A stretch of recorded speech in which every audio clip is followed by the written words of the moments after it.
Welcome back to the deep dive. Today, we're setting aside the usual dense texts and abstract theories. Yeah, we're diving into something much more hands-on. Delicious, even. Definitely delicious. Our source material today is, well, it's basically a massive culinary masterclass, seriously exhaustive. We're talking everything from intricate Afro-Latino desserts, specialized seafood techniques, all the way to, honestly, a whole library of sauces and seasonings from scratch. Exactly. And this isn't just, reading out recipes. We're going deep.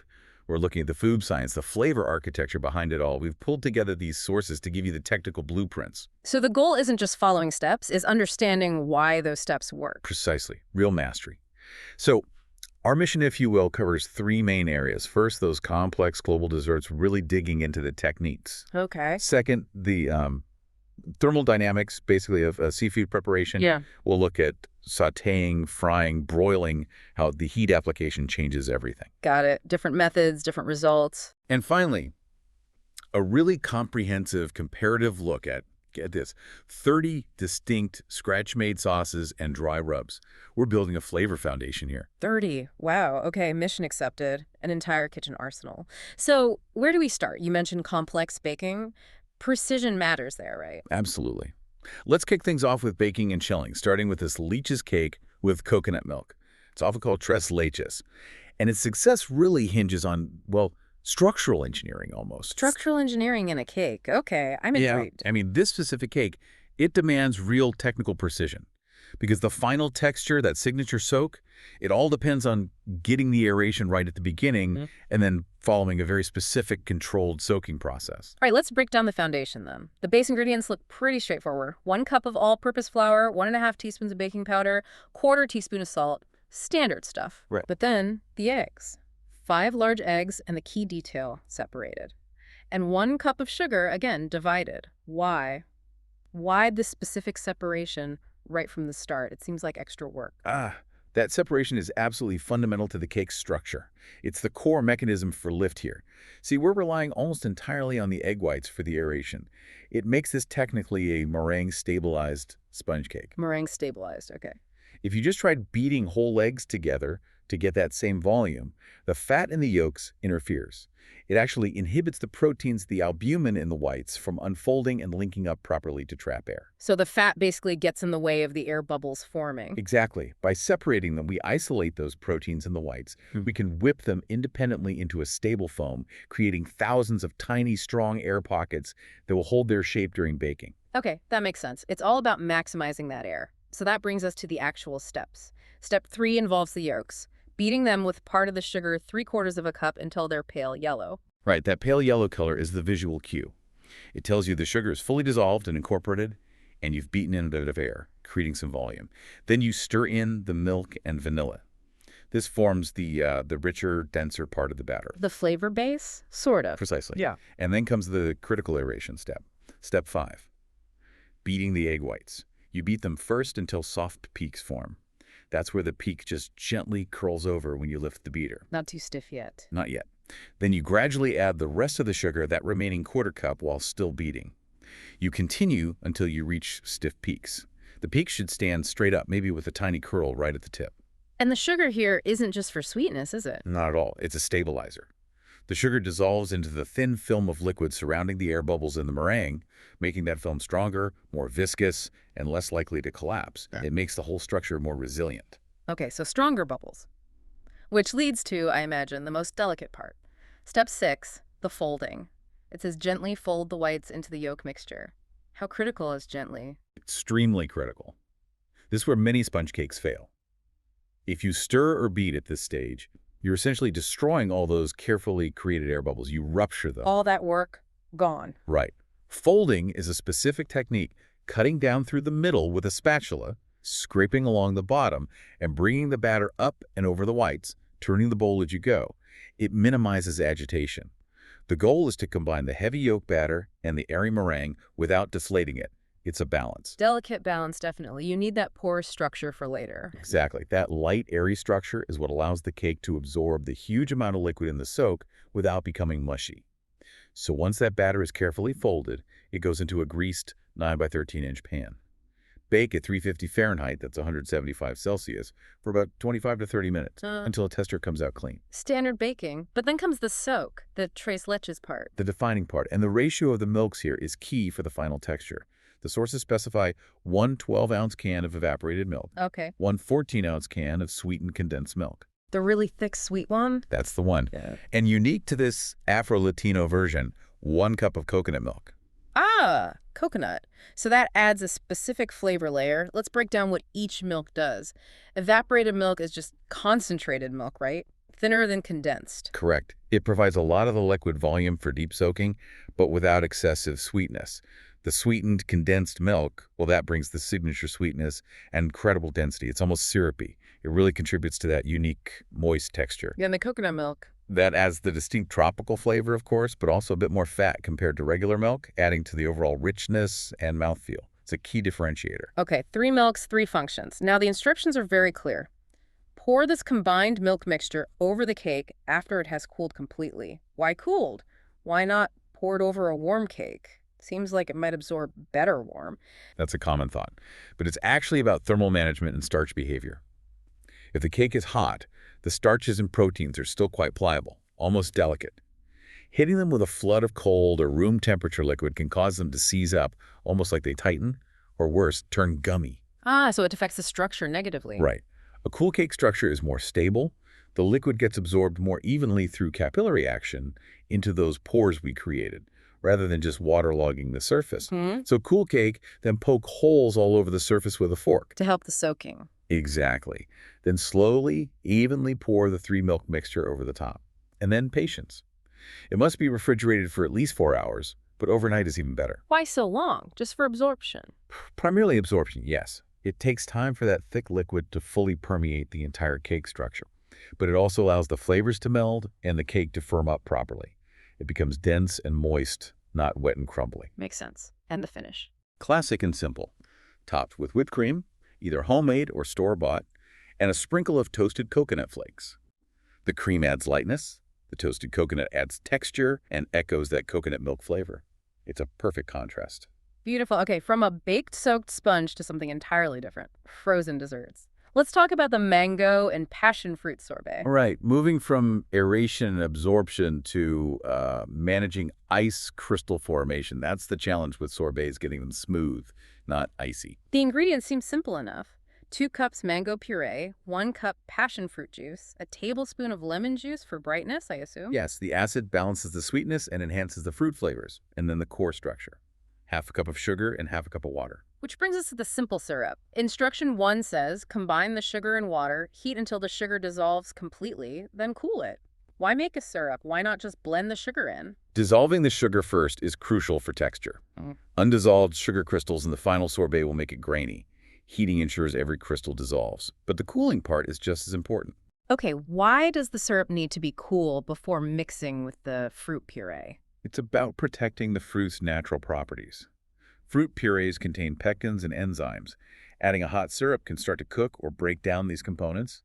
This breakdown can affect the final texture, potentially leading to larger ice crystals forming during freezing, making the sorbet icier. So cool syrup maintains the integrity of the fruit puree structure. Exactly. It stabilizes the sugar content without heat damaging the fruit. Once the simple syrup is cool, you just blend everything together, the mango puree, passion fruit juice, lemon juice, and the cooled syrup, until it's perfectly smooth. And then into the ice cream maker. Right. You follow the manufacturer's instructions for your specific machine. The churning process is key. It does 2 things. It constantly scrapes the freezing mixture away from the cold sides of the bowl, preventing large ice crystals from forming, and it incorporates a little air, which lightens the texture. Makes it scoopable, not just a solid block of ice. Precisely. After churning, it will likely be the consistency of soft serve. So the final step is transferring it to an airtight container and freezing for at least another 2 hours, maybe longer, to let it firm up completely for that perfect sorbet texture. Smooth, intense fruit flavor. Got it. Our third dessert uses a different approach entirely, the plantain and coconut pudding. This sounds interesting. Baked pudding, but using fruit as the base. Yes, here the structure comes from the starch in the plantains rather than flour or eggs primarily. It's a different kind of setting mechanism. The recipe calls for 3 ripe plantains, peeled and sliced. How important is ripe? Can you use green ones? Ripeness is absolutely essential. Green plantains are very starchy and taste more savory, almost like potatoes. For a sweet pudding, you need ripe plantains, yellow skin with black spots, or even mostly black. They are much sweeter and have a softer texture that blends smoothly. Good tip. So ripe plantains, a 14-ounce can of coconut milk, half a cup of sugar, vanilla extract, and then some warming spices. Quarter teaspoon each of ground cinnamon and ground nutmeg. Right. The preparation is, conceptually, very simple, but requires thoroughness. You put all of those ingredients, the ripe plantains, coconut milk, sugar, vanilla, spices, into a blender. And just blend. Blend until completely smooth. Yeah. You cannot have any lumps or stringy bits of plantain left. The final texture depends on a perfectly smooth, uniform liquid before baking. That plantain starch needs to be fully integrated. Okay. Blend till smooth. Then there's an optional addition. A quarter cup of raisins. Yeah, if you're using them, the instruction is just to sprinkle them over the top of the batter after you pour it into the baking dish.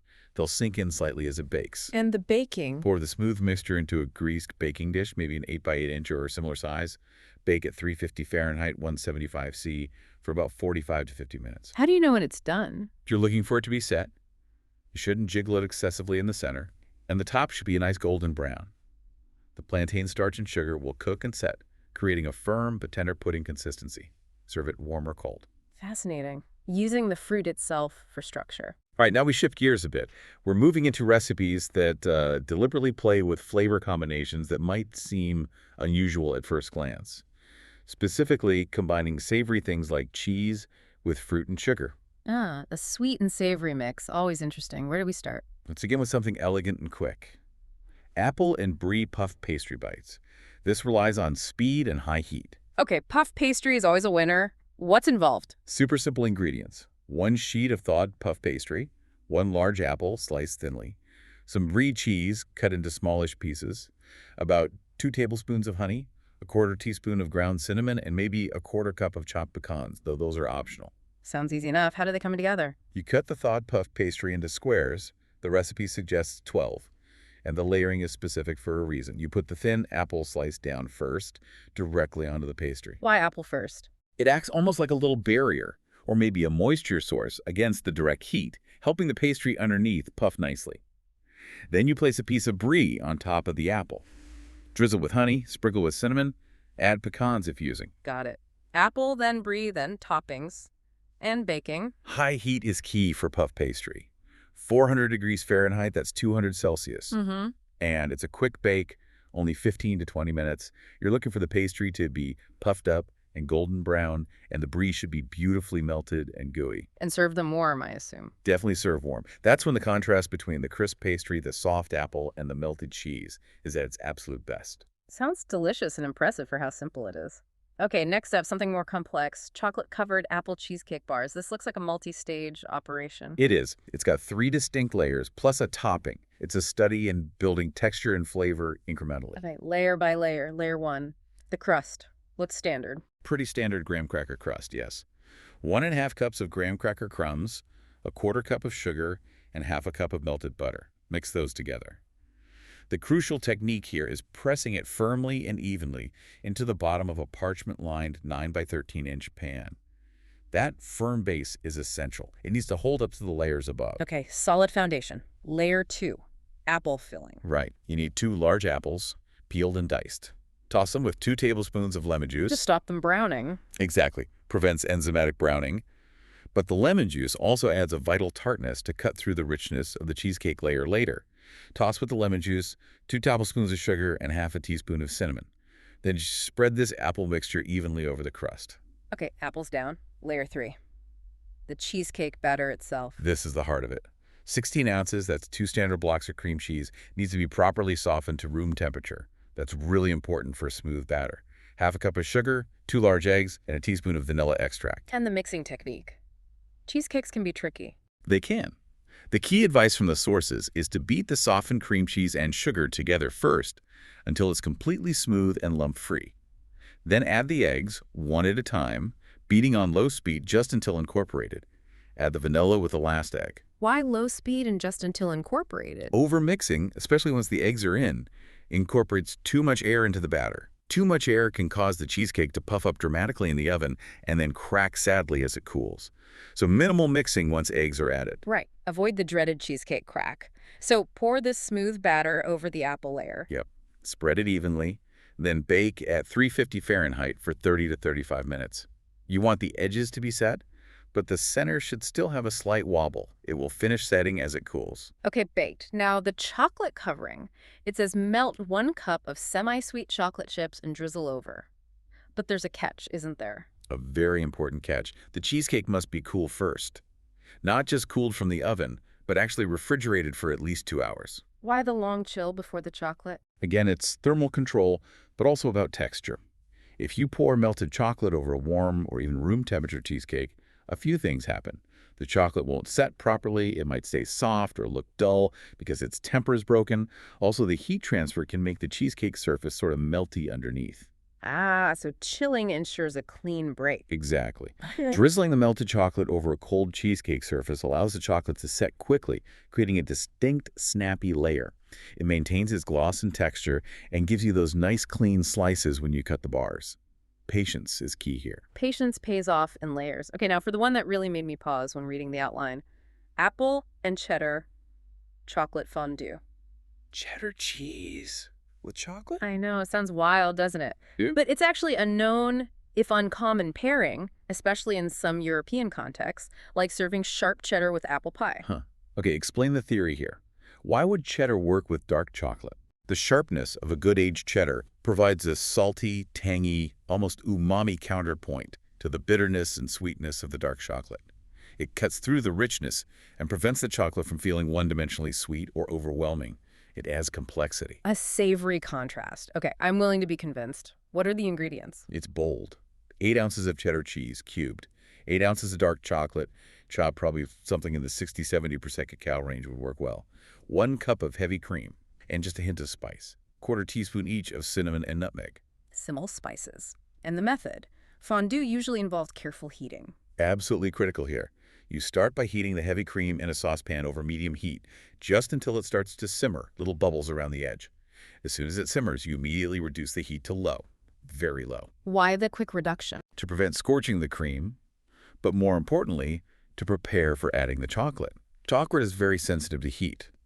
If the cream is too hot when you add the chocolate can seize it, becomes grainy and stiff, or the emulsion can break, meaning the cocoa butter separates out, leaving you with an oily mess. Right. Low and slow for chocolate. Exactly. Add the chopped dark chocolate to the warm, low simmering cream and stir gently and constantly until it's completely melted and the mixture is smooth and glossy. This creates a stable emulsion. Stir in the cinnamon and nutmeg. Okay, smooth chocolate sauce. Where does the cheddar come in to melt it in? Ah, no, that's the twist. The cheddar is actually one of the dipping items. You transfer the warm chocolate fondue mixture to a fondue pot over a low flame, or just a warm, heat-proof bowl. And you serve it with? You serve it with 2 things specified. Sliced apples, like Granny Smith for tartness maybe, Yeah. and the cubes of cheddar cheese. So you dip the apple in the chocolate, and you also dip the cheese in the chocolate. Dip cheese in chocolate. Wow, okay. That is unexpected. You get the apple chocolate combo and then the cheddar chocolate combo. Bold. It's definitely a conversation starter. The contrast is the whole point. Okay, from unexpected European pairings to some really interesting Mexican-American fusion concepts. These recipes seem to bring in even more surprising ingredients, like avocado. Exactly. This section explores richness and complexity, using things like avocado for texture and alcohol for deep flavor notes.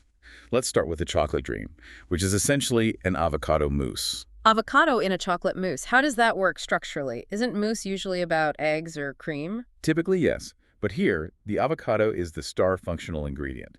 This recipe makes about 8 servings, takes around 35 minutes of active time, and it cleverly replaces most of the traditional dairy fat with fruit fat. Okay, what are the exact ingredients for this magic? You've got 200 grams of chocolate chips, probably semi-sweet, another 150 grams of semi-sweet chocolate, chopped, then the core, 2 ripe avocados, mashed until very smooth, 1 tablespoon of coconut oil, a 1/4 cup of rum, and for acidity and brightness, the zest and juice of 1 lime. Interesting. Avocado, coconut oil, rum, lime. Quite a combination before the chocolate even comes in. It is. And there's one more key component for the final assembly. 1 pint of chocolate ice cream. Ice cream too. Okay, walk me through the process. How does avocado become mousse? First, you melt the chocolates, the chips, and the chopped chocolate gently, probably over a double boiler or in the microwave in short bursts until smooth. Set that aside briefly. Then, in a blender or food processor, you combine the mashed avocado, the coconut oil, the lime zest, lime juice, and the rum Blend that until smooth? until perfectly smooth. You want zero lumps. The avocado's high content of monounsaturated fats creates an incredibly rich, smooth base, very similar in mouthfeel to traditional mousse, but obviously with a different flavor profile. The coconut oil adds a bit more fat and helps with the texture. The lime cuts the richness. And the rum adds flavor depth. Yes. Once that avocado mixture is completely smooth, you add the melted and slightly cooled chocolate to the blender and blend again until it's fully combined and looks like a very thick, rich pudding. Okay, so now we have a dense chocolate avocado mixture. Where does the ice cream fit in? This is the clever part for achieving a mousse texture, not just a pudding. You take the pint of chocolate ice cream and whip it either by hand or with an electric mixer, just until it's softened and smooth like soft serve. Whipping incorporates some air. Ah, introducing air that way. Exactly. Then you gently fold the dense chocolate avocado mixture into the softened whipped ice cream. Don't beat it, fold it, just like with the Leche's cake meringue. This lightens the whole thing, giving it that airy mousse structure. Wow, so the ice cream provides aeration and extra chocolate flavor. And coldness, helping it set. You then portion this into glasses or bowls and chill it until firm. The sources suggest using dark chocolate instead of all semi-sweet if you want an even richer, less sweet mousse, which makes sense given the ice cream adds sweetness. Fascinating use of avocado. Okay, the second fusion recipe, Azteca Treasure. This sounds like a boozy chocolate topping or sauce. That's exactly what it is. It yields about 8 servings and takes about 30 minutes active time, plus chilling. It focuses on intense chocolate flavor enhanced by alcohol and texture. What's the chocolate base here? A combination for depth. 200 grams of semi-sweet chocolate and 100 grams of dark chocolate, both chopped.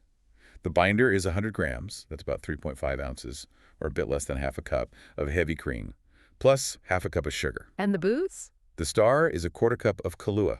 That coffee liqueur brings a really specific flavor profile.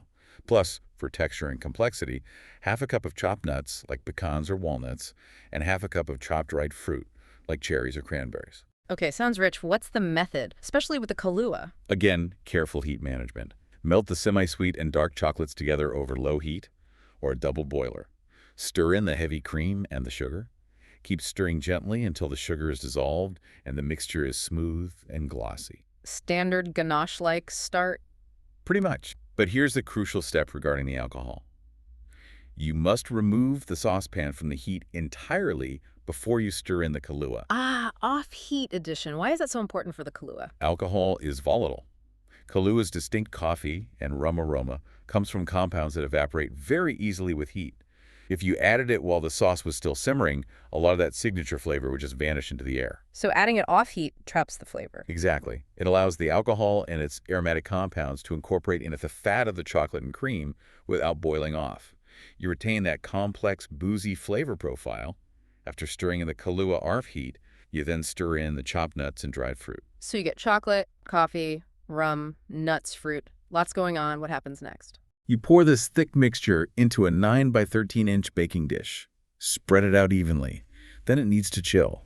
Refrigerate for at least 2 hours or even overnight until it's firm. So it sets into a solid block. How is it served? It sets firm enough to be cut or scooped. The recipe suggests serving it alongside scoops of vanilla ice cream. You could cut it into squares, or maybe use a small scoop to make little truffles or quenelles. It's a very rich, dense chocolate treat. And the pro tips mention maybe using bittersweet chocolate for even more intensity. Yeah, combining semi-sweet and bittersweet gives more complexity. They also suggest adding a splash of orange liqueur, like Grand Marnier, for a citrus note, which always works beautifully with chocolate, and maybe a sprinkle of cinnamon or nutmeg when serving. It shows how you can tweak that basic formula. Really versatile. Okay, we've explored some complex desserts. Now shifting focus completely. Right, let's move to protein. We've got 3 shrimp appetizer recipes here, and they're perfect examples because each uses a fundamentally different cooking method. Sautéing, frying, and broiling.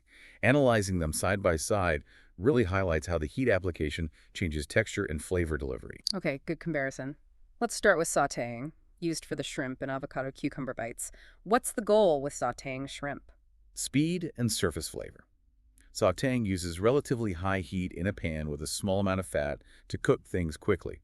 For shrimp, it's ideal for getting a nice sear without overcooking the delicate protein. We're using 1 pound of large shrimp here. And the flavorings. It's an aromatic and slightly spicy mix. 2 minced garlic cloves, a tablespoon of chopped fresh cilantro. The spices are paprika, 1 teaspoon for color and mild sweetness, cayenne pepper, half a teaspoon for heat, plus sea salt and black pepper. How do you get those flavors onto the shrimp effectively? The key is a quick marinade, or maybe more accurately, a flavor toss. You mix the peeled and deveined shrimp with the minced garlic, chopped cilantro, all the spices, and 1 tablespoon of olive oil. That oil helps the fat-soluble flavors in the spices and garlic adhere to the surface of the shrimp. So the oil acts like glue for the flavor before it hits the heat. Pretty much. Then, the sautéing itself. Mm.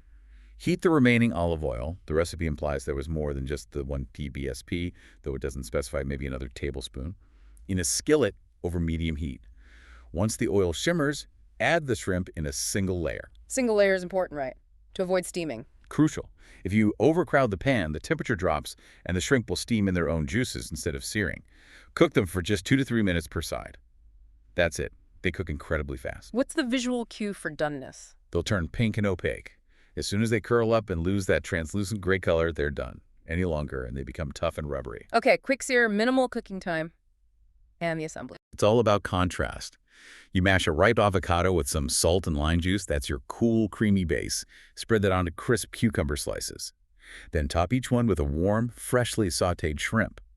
Hot, spicy shrimp meets cool, creamy avocado and crisp cucumber. Nice textural and temperature play. Okay, method 2, frying. It's for the firecracker shrimp. Frying is all about the crust, right? Absolutely.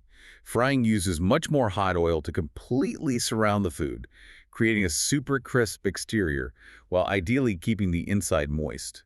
Here we use 1 pound of medium shrimp. Medium size might be better for frying. Cooks through quickly without the outside burning. What's the breading setup? It's interesting, very simple but effective for crispiness. Half a cup of cornstarch and 2 large eggs beaten. That's it, no flour. Cornstarch only. Why cornstarch instead of flour? Cornstarch fries up incredibly crisp and light. It doesn't contain the proteins that form gluten like flour does, so you get a thinner, shatteringly crisp crust rather than a potentially heavier, breadier coating. It's great for that firecracker crunch. Smart. And the oil for frying?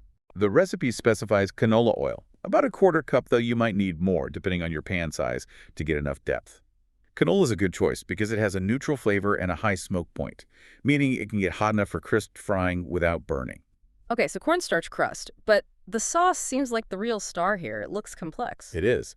This sauce is designed to hit multiple flavor notes simultaneously. Okay. Let's break it down. Half a cup of sweet chili garlic sauce. That's the base, providing sweetness, chili heat, and garlic. Okay. 3 tablespoons of lemon juice for sharp acidity. 2 tablespoons of honey for more sweetness and syrupy consistency. 2 tablespoons of lemon zest. That's a lot of zest, bringing intense citrus aroma. Wow, yeah. Half a teaspoon of sriracha for a sharper, vinegar-laced heat boost. Half a teaspoon of freshly grated ginger for that warm, pungent spice. And half teaspoon of garlic salt for extra savory garlic flavor and seasoning. Sweet, sour, multiple kinds of heat, citrus, ginger, garlic.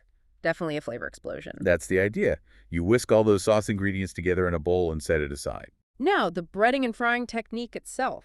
First, season the shrimp with salt and pepper. Then, the 2-step breading. Dredge the shrimp thoroughly in the cornstarch, making sure they're fully coated. Shake off any excess.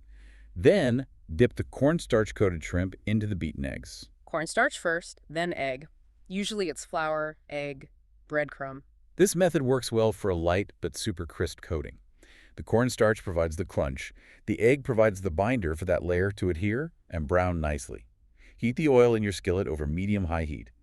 You know it's ready when a pinch of cornstarch sizzles immediately. Fry in batches. Definitely fry in batches to maintain the oil temperature. Add the egg-dipped shrimp carefully. Fry for about 2-3 minutes per side, flipping once, until they are golden brown and beautifully crispy. Remove them with a slotted spoon to drain on paper towels. And the final step, the saucing. Speed is key here. As soon as the shrimp are out of the oil and briefly drained, toss them immediately in the prepared firecracker sauce. Why immediately while hot? The heat from the freshly fried shrimp helps the relatively thick sauce cling and coat them evenly, creating that perfect glossy glaze. If you let the shrimp cool down too much, the sauce won't adhere as well. Hot shrimp, ready sauce, quick toss. Mm, Got it. Firecracker shrimp. Now, the third method, broiling, used for blue cheese stuffed shrimp.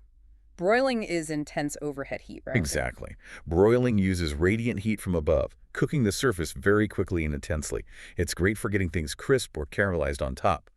This recipe uses that intensity to cook shrimp and crisp up bacon simultaneously. Bacon wrapped shrimp, always a classic. What are the components here? 16 large shrimp, you need large ones to hold the stuffing. 16 small cubes of blue cheese, about ½ inch each. 16 fresh basil leaves, and 8 strips of bacon, cut in half crosswise, giving you 16 shorter pieces. Okay, blue cheese, basil, bacon, strong flavors. Is there a sauce or glaze? Yes, there's a basting mixture, which is crucial because broiling can be drying. It's simple. Quarter cup of melted butter, 1 minced garlic clove, and 1 teaspoon of hot pepper sauce like Tabasco or Frank's. Butter, garlic, hot sauce. For moisture and flavor, how do you prep the shrimp for stuffing? This requires a specific cut. You make a slit along the inside curve of each shrimp, cutting deeply but not all the way through. This creates a pocket. Then you gently press the shrimp open slightly, flattening it a bit, and season it with salt and pepper. Okay, pocket created, then the stuffing process. It's a neat little package. Press 1 cube of blue cheese firmly into the slit you made. Place a fresh basil leaf over the cheese. Then take one of the half strips of bacon and wrap it snugly around the shrimp, covering the cheese and basil. Secure the bacon in place by threading a toothpick through the shrimp and bacon. The bacon wrap holds everything together and adds fat. Precisely. The bacon fat will render and help keep the shrimp moist, plus it gets crispy under the broiler, and it keeps the blue cheese mostly contained. Smart. Now the broiling itself, how close to the heat? The instructions specify placing the prepared shrimp on a greased rack of a broiler pan. This allows air circulation and fat to drip away. Position the rack so the shrimp are about 6 to 8 inches away from the broiler element. Why that distance? It's a balance. Oh. Too close, and the bacon will burn before the shrimp is cooked through and the cheese melts properly. Too far, and the bacon won't get crispy enough by the time the shrimp is done. 6 to 8 inches seems to be the sweet spot. And the cooking time? Broil for about 5 to 6 minutes per side. You'll need to carefully turn them once. The shrimp should be pink and cooked through, and the bacon should be nicely crisped. And here's the key instruction during cooking. Baste occasionally with that melted butter, garlic, and hot sauce mixture. Ah, applying the basting mixture during broiling. Yes, brush it on maybe once or twice per side. This adds flavor, helps with browning, and most importantly prevents the shrimp and bacon from drying out under that intense overhead radiant heat.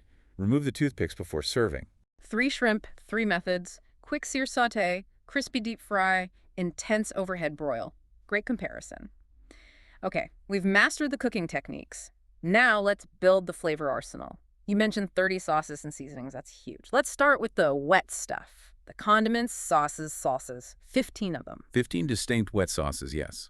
And rather than just listing them, let's group them by their base or foundation. Understanding the base helps understand the formula and how to potentially adapt them. Good approach. What's the first family of sauces? Let's start with the familiar territory. Mayonnaise-based classics. Mayo is an emulsion of oil, egg yolk, and acid, making it a fantastic creamy base for carrying other flavors. We have 5 in this category. Okay, lead us through them. Maybe start with tartar sauce and remoulade. They seem similar but different. Good pair to compare. Both start with a base of 1 cup of mayonnaise. Tartar sauce adds lemon juice, about 2 TBSP. Finely chopped pickles, like dill pickles or cornichons, maybe 14 cup. Finely chopped capers, 1 TBSP. Dijon mustard, 1 TSP. And a dash of Worcestershire sauce, 12 TSP. So tartar is about tanginess, brininess, pickles, capers, lemon. Exactly. Acidic, briny, with a hint of umami from the Worcestershire. Now, remoulade sauce also uses 1 cup of mayo, Dijon mustard, maybe more, like 2 TBSP, capers, 1 TBSP, and chopped pickles, 14 cup. But the key differentiators are the addition of paprika, about 1 TSP, and hot sauce, 1 TSP, or to taste. Some versions also add things like chopped celery, green onions, or parsley. Ah, so remoulade leans spicier, maybe a bit more complex with the paprika. Precisely. While tartar is clean, zesty, and briny, remoulade is often richer, spicier, and more herbaceous, depending on the specific recipe. The paprika adds color and a subtle smoky or sweet note. The hot sauce adds distinct heat. Got it. Tartar is zesty, briny, remoulade is spicy, complex. What else is in the mayo family? We have some simpler, more direct flavor formulas. Spicy aioli. Basically just 1 cup of mayonnaise, 1 tablespoon of sriracha or other chili garlic sauce, a squeeze of lemon juice, 1 to 2 DSP, and 1 minced garlic clove. Super easy heat and garlic delivery. Mayo plus heat plus acid plus garlic. Simple. Then honey mustard. Half a cup of mayonnaise mixed with Dijon mustard, maybe 2 TPSP, honey, 2 TPSP, and a splash of lemon juice, 1 TSP. Classic sweet and tangy combo. Familiar. And the last one. Wasabi mayo. Again, super simple. 1 cup mayonnaise, 1 tablespoon of wasabi paste, adjust to your heat preference, and 1 teaspoon of lemon juice. That pungent, sinus-clearing heat from the wasabi carried by the creamy mayo. Okay, 5 mayo-based sauces, ranging from complex remoulade to simple wasabi mayo. What's the next category? Let's move to fresh salsas, creams, and yogurts. These generally rely on uncooked ingredients, providing brightness, acidity, and often a cooling contrast to cooked seafood. We have 5 here, too. Sounds refreshing. What's first? 2 fruit salsas that share a similar structure. First, mango salsa. Diced ripe mango, about 1 cup, mixed with finely diced red bell pepper, 14 cup for color and crunch, finely chopped red onion, 14 cup for pungency, fresh lime juice, 2 TBSP for acid, and chopped fresh cilantro, 14 cup. Sweet, crunchy, pungent, tart, herbaceous. A classic hallmark. Exactly. And the pineapple salsa follows the exact same formula, just substituting 1 cup of diced fresh pineapple for the mango. Everything else, red bell pepper, red onion, lime juice, cilantro, remains the same in quantity and function. That really highlights the underlying formula, doesn't it? Swap the sweet fruit element. Keep this supporting structure. It does. It shows the template. Sweet fruit plus crunchy vegetable plus pungent allium plus acid plus herb. Very adaptable. Okay, what about the creamy options in this category? We have avocado crema. This uses half a cup of sour cream as the base, blended until smooth, with 1 ripe avocado, lime juice, 1-2 TBSP, and a clove of garlic, minced. So sour cream plus avocado fat makes it creamy and rich, but still fresh with the lime. Right. It's thicker and richer than a salsa, providing a cooling, fatty counterpoint. Contrast that with the cilantro lime sauce. This uses 1 cup of Greek yogurt as the base. Greek yogurt, not sour cream. How does that change it? Greek yogurt is strained, so it's thicker and much higher in protein, but lower in fat than sour cream. It provides a more pronounced tangy flavor. Blended with lime juice, 2 TBSP, a generous amount of fresh cilantro, 12 cup, and a clove of garlic. It's lighter, tangier, and brighter than the avocado crema. Interesting. So base choice, sour cream versus Greek yogurt, really drives the final character. Absolutely. The last one in this group is lemon dill sauce. Base is sour cream again, 12 cup, balanced with lemon juice, 2 TBSP, lots of fresh chopped dill, 2 TBSP, and a pinch of garlic powder, 14 TSP. Classic pairing for fish like salmon. Dill and lemon, yeah. Okay, that's 5 fresh creamy options. What's the final category of wet sauces? The last group covers bases like oil, vinegar, and ketchup.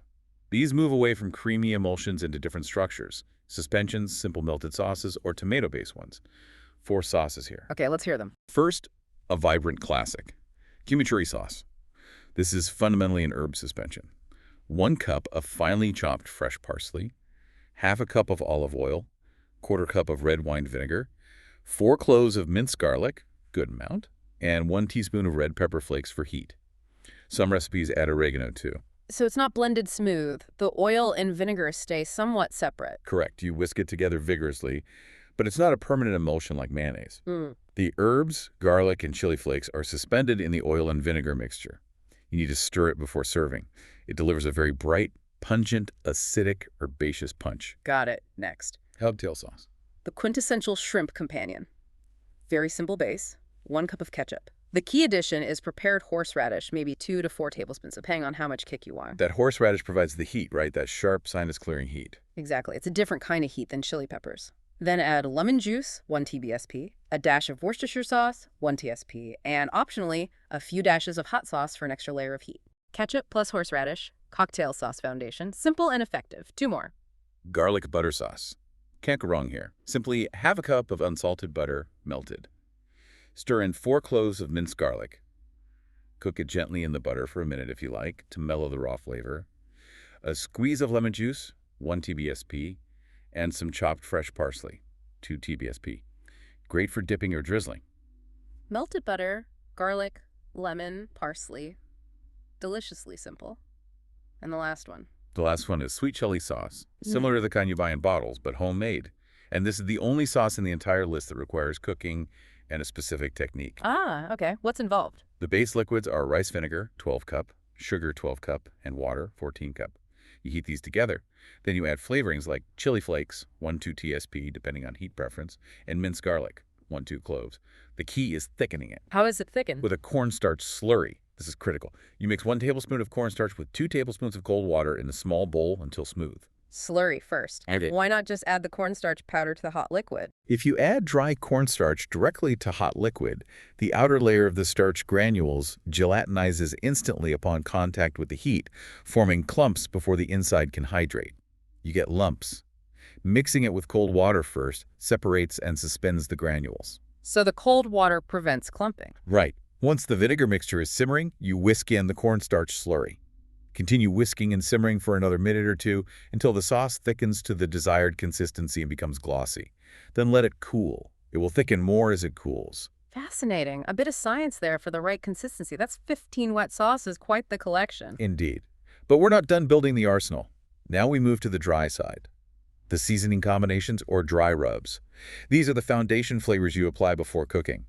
We have another 15 distinct blends here. 15 dry rubs, too. Wow. Okay, same approach. Group them by profile. Exactly. Analyzing them by their dominant flavor characteristics helps understand the small shifts that create entirely different results. Let's start with a family focused on herbal and citrus notes. These aim for brightness and aroma, generally without intense heat. 6 blends here. Okay, herbal and citrusy. What's first? Lemon herb seasoning. This one really highlights the theme. It calls for equal parts, maybe 1 tablespoon each, of dried parsley, dried dill, dried thyme, and lemon zest, dried or freshly grated and dried, balanced with garlic powder and onion powder, maybe 1 TSP each, and salt and pepper. Parsley, dill, thyme, lemon zest, very bright, classic fish seasoning profile. Right. Now compare that to Mediterranean seasoning. Similar herbal base, but different herbs. Focuses on dried basil, oregano, rosemary, and time again, maybe 1 tablespoon each. Plus garlic powder, onion powders, salt, pepper.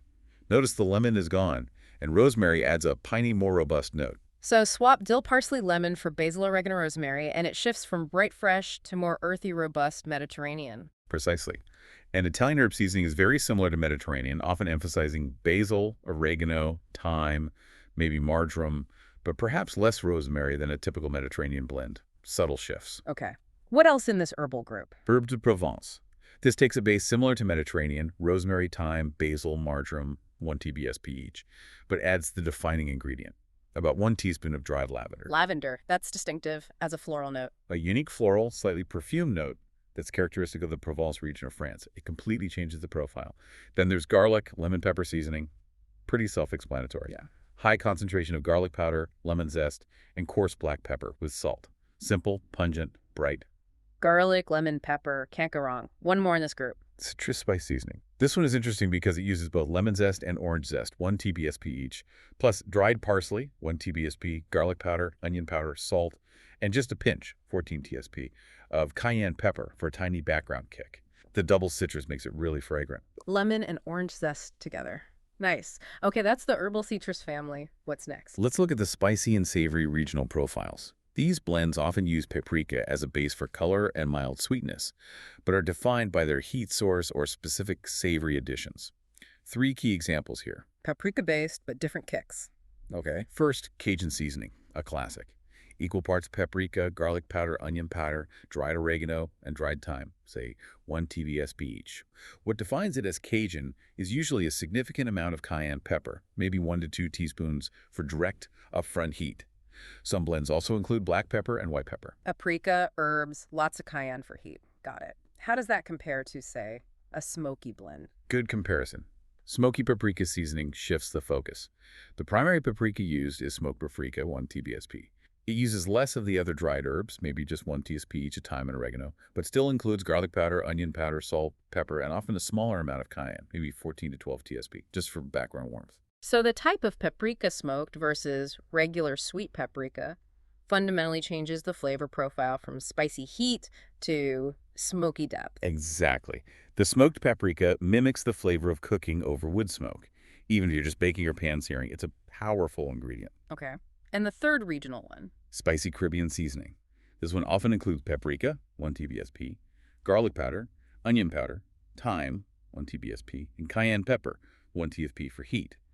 But the defining Caribbean note comes from adding about 1 teaspoon of dried allspice. Allspice, that warm, complex spice with notes of clove, cinnamon, nutmeg. That's the one. Allspice gives it that characteristic Jamaican jerk-like flavor profile, distinguishing it from Cajun or other spicy blends. It adds warmth and complexity beyond just heat. Fascinating how one or two key spices redefine the entire blend. Okay, what's the last major family of rubs? We can call this group global and specialty spice blends.